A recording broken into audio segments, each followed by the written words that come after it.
इस वीडियो में दोस्तों मैं अपनी वो लर्निंग्स को शेयर करने की कोशिश करूंगा, अपनी शेयर मार्केट की क्या मैंने मिस्टेक्स की और क्या इंपॉर्टेंट लर्निंग्स निकल के आई। तो जरूर इस वीडियो को अंत तक देखिएगा। आपको अगर अंत तक देखोगे आप बहुत कुछ सीख के जाओगे जरूर इस वीडियो से। चलिए स्टार्ट करते हैं। पहली चीज़ जो मैंने सीखी है इन्वेस्टमेंट इन स्टॉक मार्केट या म्यूचुअल फंड्स कोई से भी, आपको जो स्टार्टिंग के जो पहले 6 महीने या 1 साल होते हैं उस समय आपको लर्निंग में ज़्यादा करके इन्वेस्टमेंट करनी चाहिए रादर देन आपको सीधा ही अर्निंग के पीछे भागने चाहिए। तो इसके लिए मैंने भी स्टार्टिंग में जो नॉर्मली क्या होता है आदमी अर्निंग में ज़्यादा ध्यान देता है, तो मैंने भी वही गलती की थी। मैंने अर्निंग में थोड़ी ज़्यादा ध्यान देने की कोशिश की थी जिसके कारण कुछ लॉसेस भी हो जाते हैं। इसमें होता क्या है, हम लोग गलत स्टॉक को पकड़ लेते हैं या हम लोग उसको पोर्टफोलियो साइज सही नहीं लेते हैं।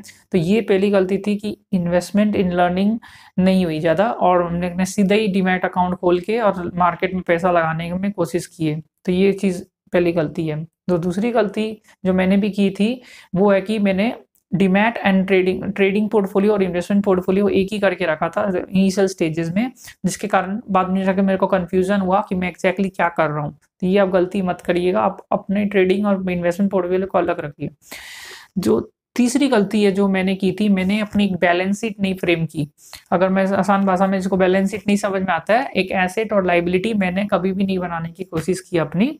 तो वो मैंने बाद में धीरे धीरे मैंने 6 महीना के बाद सीखी कि मेरा एक बैलेंस शीट होना चाहिए, एक डमी बैलेंस शीट होना चाहिए कि मेरे पास कितनी कैश इन हैंड है, मेरे पास क्या है, मेरे पास क्या लाइबिलिटी है, मेरे पास क्या एसेट है। तो इससे मुझे एक तो पता चलने लगा कि मेरे पास कितनी कैश हाथ में है, मैं कहाँ कहाँ पर पैसा लगा के रखा हूँ, कितने रुपए की ये मेडिक्लेम है या कितने रुपए की ये है वो है। तो मुझे ये चीज़ मैंने कभी पहले नहीं की थी, पर ये स्टॉक मार्केट से आने से मुझे ये चीज़ सीखनी पड़ी।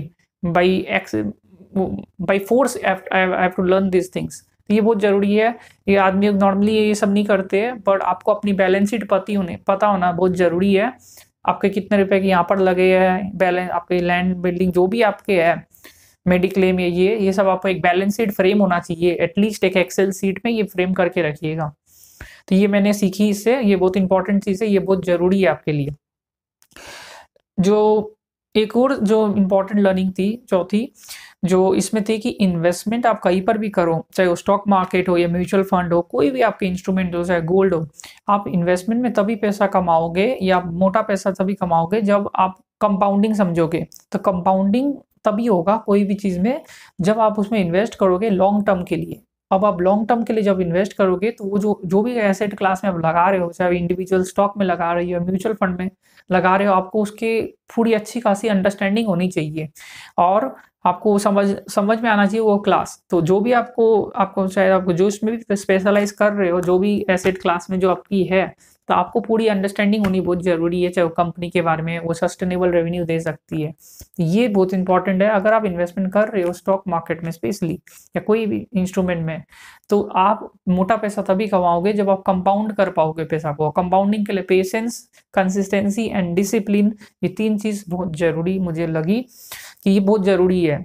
डिसिप्लिन चाहिए आपको पोर्टफोलियो मेकिंग में, कितना पैसा आपको कहाँ पर एलोकेट करना है। कंसिस्टेंसी होनी चाहिए, आपको रेगुलर इन्वेस्टिंग करते रहने चाहिए, चाहे वो एसआईपी के रूट हो या लमसम हो, तो आपको ये करते रहने चाहिए। पेशेंस बहुत ज़रूरी है। आप कोई भी चीज़ याद रखिए, अगर आप कोई कंपनी में इन्वेस्ट कर रहे हो और उसको आपने 1000 का चीज़ 2000 हो गया, 3000 हो गया और बेच दिए, तो फिर आपको बाद में आप 3000 में बेच दोगे, 2000 प्रॉफिट कर लोगे, पर वो 3000 बाद में जाके आपको सस्ता में नहीं मिल सकता वो चीज़। अगर वो अच्छी कंपनी है या कोई भी चीज़ है, आपको हमेशा वो महंगा मिलेगा। तो end of the day you are actually making a loss, reinvestment risk आप कर रहे हो। तो कभी भी अपने अच्छी एसेट क्लास, अच्छी कंपनी को बेचने में जल्दबाजी मत करिए। आप कंपाउंडिंग में विश्वास रखिए, तो कंपाउंड करने की कोशिश करिए, कम से कम वो 10 गुना 50 गुना जाना चाहिए। तो आपको ड्रीम थोड़ा बिग करना है, आपको बड़ा सोचना पड़ेगा।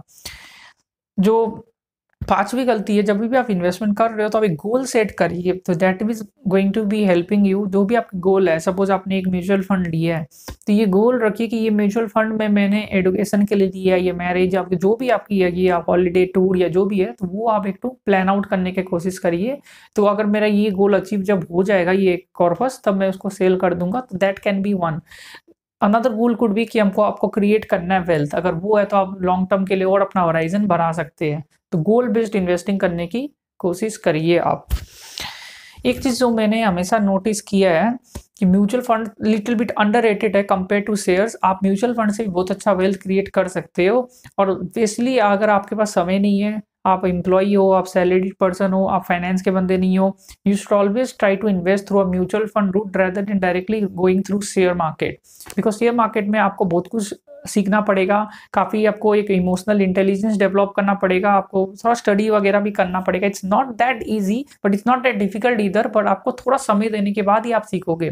तो हमेशा कोशिश करिए आप म्यूचुअल फंड में थोड़ा ज़्यादा अपना प्रोपोर्शन रखने के लिए। एक चीज़ इसमें बहुत इंपॉर्टेंट है, अगर आप सैलरीड पर्सन हो, ये स्पेशली सैलरीड पर्सन, तो ELSS होता है, इक्विटी लिंक्ड सेविंग स्कीम। ये काफ़ी अंडररेटेड इंस्ट्रूमेंट है, पर ये बहुत अच्छा इंस्ट्रूमेंट है। अगर आप देखोगे तो ये आपको लॉक इन पीरियड इसका 3 साल का है, कंपेयर टू कोई भी इंस्ट्रूमेंट। उसमें रिटर्न आपको 15 से 20% भी आ जाता है, सब मार्केट में जाता है, प्लस आपको टैक्स का भी छूट मिल रहा है। अब आप सोचो, आप अगर सपोज 1000 रुपया लगाते हो, फॉर एग्जाम्पल अगर सपोज 1 लाख रुपया आप लगाते हो, 1.5 लाख का होता है, तो 1 लाख रुपया अगर ELSS में लगाते हो तो आपको, तो अगर 5 से 10 लाख का सैलरी ब्रैकेट में हो तो आपको तो ऐसे ही 20 से 22% का छूट मिल गया इन टर्म्स ऑफ टैक्स। तो आप तो ऐसे ही 20 रुपया कमा लिए इन टर्म्स ऑफ टैक्स, जो कि, और आप जब बेचोगे तब भी आपका शायद इसमें आपका टैक्स नहीं लगेगा। तो आपको हर जगह से बेनिफिट है, जबकि आप शेयर मार्केट में लगाते हैं तो आपको तो ये टैक्स का कोई छूट नहीं मिल रहा है इन टर्म्स ऑफ डिडक्शन,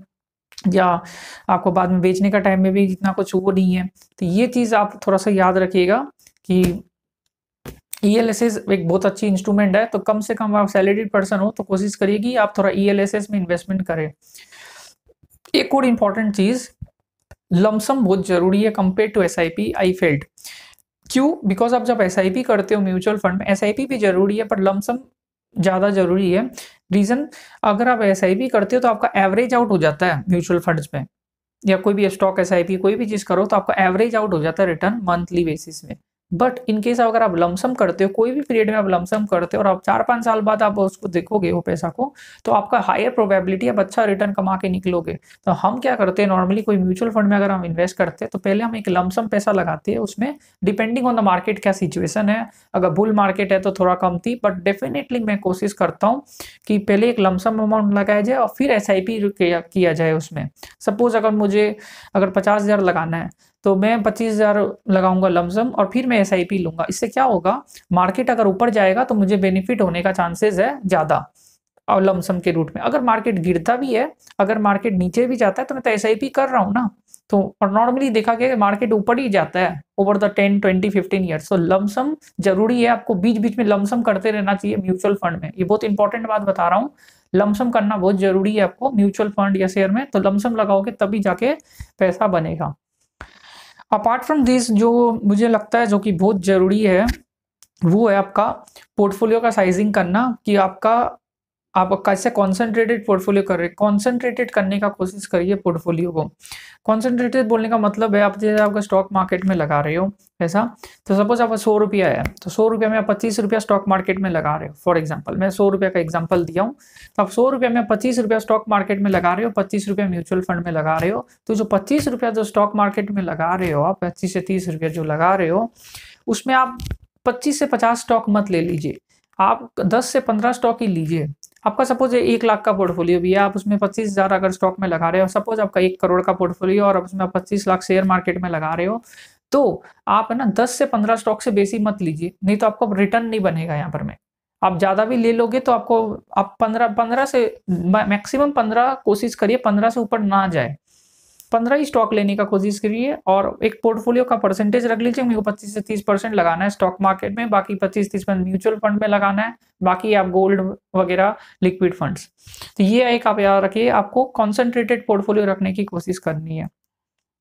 इसके अलावा जो बहुत इंपॉर्टेंट है, अगर आप स्टॉक मार्केट में इन्वेस्ट कर रहे हो तो एक चीज़ याद रखिए, स्टॉक मार्केट हमेशा डायनेमिक है। तो इसमें आपको मार्केट, आप वैल्यूएशंस का बात करें तो आपको valuations, balance sheet, BL cash flow को देख के नहीं सकते हो। बैलेंस, आप जब वैल्यूएशंस कर रहे हो, कोई भी चीज़ कर रहे हो, बिजनेस देख रहे हो, बिजनेस डायनेमिक है, वैल्यूएशन डायनेमिक होता है, हर चीज़ डायनेमिक है, तो आपको सीखते रहना पड़ेगा। अभी आप देख रहे हो स्टार्टअप्स, तो आप स्टार्टअप्स को आप बोलोगे कि यहाँ पर प्रॉफिट नहीं है पर वैल्यू इतना दे रहा है, तो आपको सीखना पड़ेगा वैल्यू क्यों दे रहा है मार्केट उसको। अगर अगर कोई चीज़ को मार्केट वैल्यू ज़्यादा दे रहा है, फॉर एग्जांपल अगर बजाज फाइनेंस को इतना वैल्यूएशन मिल रहा है, तो आपको ये कॉन्सेप्ट समझना पड़ेगा कि पी री रेटिंग होता है, फिर स्केर्सिटी प्रीमियम बोल के चीज़ होता है, फिर ये सब कॉन्सेप्ट्स वगैरह आपको सीखते रहना पड़ता है, क्योंकि मार्केट बहुत नया-नया कॉन्सेप्ट्स निकलते रहता है, तो वो सब आपको सीखना बहुत ज़रूरी है। आप मार्केट में लगा रहे हो तो वैल्यूएशंस आपको क्वालिटेटिव फैक्टर्स का भी मिलता है, प्रोमोटर का strength, brand of the product, brand of the consumer का ट्रस्ट वगैरह, तो वो सब चीज़ आपका फिगर उसमें आता नहीं है। पेनिट्रेशन क्या है मार्केट का, तो प्रोमोटर का शेयर होल्डिंग क्या है, प्रोमोटर का विजन मिशन क्या है, तो ये बहुत चीज़ होता है जो वैल्यूएशंस में आपको देखना। आप एक्चुअली वैल्यूएशंस खाली बैलेंस नॉर्मली अगर कोई कॉमर्स का बंदा है तो वो balance sheet PL cash flow देखता है, उसमें देखा प्रॉफिट नहीं आ रहा है, उसका लॉसेस में चल रहा है, तो इतना वैल्यू क्यों दिया जा रहा है ये कंपनी को। बट आपको समझना पड़ेगा, सपोज अगर मैं एग्जांपल दूं नायका का, तो नायका का भी इतना प्रॉफिट है नहीं, या एटीएम का इतना प्रॉफिट नहीं है, पर वैल्यूएशन इतना ज़्यादा दिया जा रहा है। तो आपको समझना पड़ेगा वैल्यूएशन क्यों ज़्यादा दिया जा रहा है। हाँ, वैल्यूएशन डेफिनेटली एक्सपेंसिव है, मैं नहीं बोल रहा हूँ वैल्यूएशन नहीं है, बट आप ऐसे नहीं बोल सकते कि यहाँ प्रॉफिट इतना है पर इतना क्यों है, लॉस है तो इतना क्यों है। आपको समझना पड़ेगा क्यों दिया जा रहा है वैल्यूएशन। वैल्यूएशन देने के पीछे कारण हो सकता है आइडिया अच्छा है, या वो उसने मिशन विजन क्या है, उसका पेनिट्रेशन क्या है, नेक्स्ट 10-20 ईयर्स में क्या प्लानिंग है, मार्केट में कौन कौन कॉम्पिटिटर्स है, तो आपको बहुत कुछ देखने के बाद वैल्यूएशंस निकलता है। तो ये चीज़ आपको जानना बहुत ज़रूरी है कि वैल्यूएशंस क्यों दिया जा रहा है, तो इसमें आपको सीखते रहना पड़ेगा। आपको अपना कॉन्सेप्ट आप investing is a science and art, तो आपको ये चीज़ एक चीज़ आपको कोई बता दिया, एक घोल पिला दिया, वो उसी को अब लेके बैठे रहोगे तो गलती करोगे। तो हर दिन कॉन्सेप्ट्स पर अमेंडमेंट्स होते रहता है। अगर मैं कॉमर्स में बात करूँ, सीए में, तो अमेंडमेंट्स होता है, तो यहाँ पर भी अमेंडमेंट होता है। वैल्यूएशंस में आपका कॉन्सेप्ट चेंज होते रहता है, विद थोड़ा बहुत डायनेमिक है मार्केट, तो आपको अपने वक्त के साथ थोड़ा बदलना पड़ेगा। समझ गए? तो वो चीज़ बहुत ज़रूरी है, आपको सीखते रहना पड़ेगा, बिजनेस को एनालाइज करना थोड़ा सीखना पड़ेगा। अगर आपका टाइम नहीं है तो आपको म्यूचुअल फंड्स के रूट में लगाना ज़्यादा बेटर रहता है। ठीक है, लास्ट चीज़ मैं ये बोलूँगा, आपको ज़्यादा करके सीखने की बात, आपको कोशिश लास्ट चीज़ ये है, आपको अपना सिंपल रखने का कोशिश करना पड़ेगा। अपना जो इन्वेस्टमेंट का मेथोलॉजी है, सिंपल रखने का मतलब है आप सीख लो सब कुछ, बट आपको last and of the day आपको अपना सिंपल रखने का कोशिश करना है अपना इन्वेस्टमेंट का स्ट्रेटेजी को। जैसे अगर मैं अपना बताऊं, तो मैं सोचूंगा कि मैं अपना 25% इधर रखूं, 25 इतना रखूं, मैं इतना इतना सब जगह रखूं, तो मुझे एक पता होना चाहिए कि मेरा पैसा कहाँ कहाँ पर जा रहा है एग्जैक्टली। और मैं एक गोल बना दूं, तो आपको थोड़ा स्ट्रेटेजी वगैरह सिंपल रखने का कोशिश करना, कौन सा कंपनी में आपको लगाना है। आपको एक तो अपना प्रिंसिपल बांधना पड़ेगा, एक तो रूल थोड़ा बहुत बनाना पड़ेगा कि मैं इस तरीका का कंपनी में लगाऊंगा पैसा। अगर ये सब चीजें आप ध्यान दोगे तो आप, हो सकता है आप अच्छा काम करके दो, बिकॉज आपको एक तो देखना पड़ेगा आपका स्टाइल ऑफ इन्वेस्टिंग भी क्या है। What is your style of investing, आपको रिस्क लेना अच्छा लगता है या आप लेस रिस्क इन्वेस्टर हो, आपका क्या स्टाइल ऑफ इन्वेस्टिंग है। आपको अपना इमोशनल इंटेलिजेंस चेक करना है, इसके ऊपर हम लोग एक वीडियो और बनाए हैं, तो वो भी आप देख लीजिएगा, तो आप क्या क्या गलती कर सकते हो। तो ये चीज़ आपको एक EQ लेवल आपका चेक करना है। तो ये सब अगर आप ध्यान दोगे, जितने भी पॉइंट्स मैंने बोली, तो आपको काफ़ी ज़्यादा इससे बेनिफिट्स होगा। लास्ट पॉइंट जो मैं भूल रहा था, फिर से बोल देता हूँ, ये चीज़ मैं भूल रहा था, cash is king. Emergency fund आपके एनी टाइम होना चाहिए। कोरोना ने भी आपको सिखाया होगा कि जिसके पास इमरजेंसी फंड था, तो एक फंड होता है, एक इमरजेंसी फंड होता है, एक होता है एडिशनल कैपिटल। तो कोशिश करिए कि आपके पास एक एडिशनल कैपिटल हमेशा होना चाहिए कि मार्केट जब गिरे तो आप लगा सको। जैसे अगर मेरा जो प्लानिंग रहता है कि अगर 100 रुपया मेरे पास कैपिटल है, सेविंग्स है, तो 100 रुपया में मैं अपना मेडिक्लेम वगैरह जो भी आपका इंश्योरेंस सेफ्टी होने के बाद, जो भी होने के बाद आपका जो मेरे पास अब पैसा है, तो मैं कोशिश करूंगा कि अगर जब बुल मार्केट चल रहा है तो मैं 50-55% इक्विटी में लगाऊं, बाकी 45% में लिक्विड फंड में रखूं, टाइप का लिक्विड फंड में। और जब मार्केट बेयर मार्केट में आ रहा है तो मैं उसको 50-55% जो भी है उसको मैं 75-80% करने का कोशिश करूं। पर in any point of time वो मेरा जो पोर्टफोलियो, उनमें मेरा कम से कम 15-20% लिक्विडिटी होना चाहिए। और मैं जो भी पैसा अपना लगाऊं, ये चीज़ बहुत ज़रूरी है, मैं बोल देता हूं कि लिक्विडिटी बहुत ज़रूरी चीज़ है।